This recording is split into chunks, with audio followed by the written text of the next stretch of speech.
Hello guys and welcome back. In this section of the enzyme, we are going to look at a very important topic, that is competitive and non-competitive inhibitors. अब बात को समझो कि जो मेरा enzyme है वो basically substrate के साथ बाइंड करके प्रोडक्ट बनाने की कोशिश करता है, but there can be few inhibitors जो ये प्रोसेस होने से रोकते।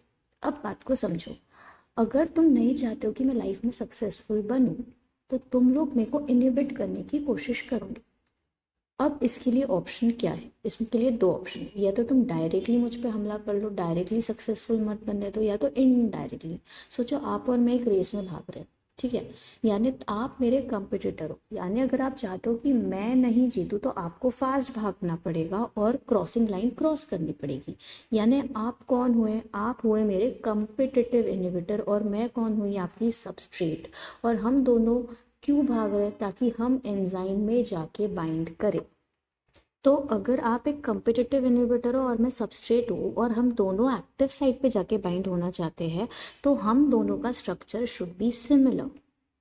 And in order to cause the inhibition, हमारे इनहिबिटर को जल्दी ट्रैवल करके एंजाइम के साथ लॉकिंग करनी है, यानी यहाँ पे जो कॉम्प्लेक्स बनेगा that should be a enzyme inhibitor complex, तो ही सबस्ट्रेट बाइंड नहीं होगा और हमारी एक्टिविटी नहीं होगी। बट अगर आप मेरे साथ रेस में नहीं भाग रहे हो, you are not my competitor but you don't want me to win, तो आप पीठ पीछे हमला करोगे, आप मेरे शूज़ छुपा दोगे या आप मेरा एक्सीडेंट करवा दोगे।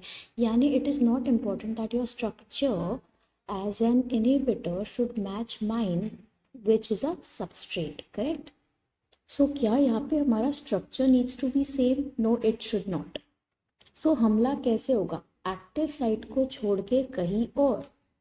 सो यहाँ पे हमारा जो सबस्ट्रेट है और नॉन कॉम्पिटिटिव इनहिबिटर। अब सबस्ट्रेट इसके पहले कि हमारे एक्टिव साइट पे पहुंचे, हम लोग क्या करेंगे? हम नॉन कॉम्पिटिटिव इनहिबिटर को एक्टिव साइट को छोड़ के कहीं और भेजेंगे ताकि shape of the enzyme changes. तो एक्टिव साइट को छोड़ के जहाँ भी मेरा नॉन कॉम्पिटिटिव इनहिबिटर जाता है उसको हम कहते हैं एलोस्टेरिक साइट, अंडरस्टैंडिंग? पर इसके कारण क्या हुआ? मेरा जो एक्टिव साइट था उसका शेप बदल गया। एंड सो अगर सबस्ट्रेट कॉम्प्लेक्स बनाना चाहता भी है, so the key lock mechanism is not going to function and the process is going to get inhibited.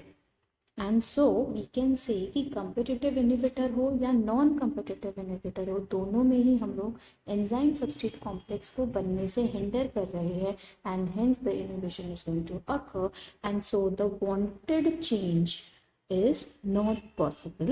So with this, I hope the concept of competitive and non-competitive inhibitor is clear for you guys. Meet you soon in the next session.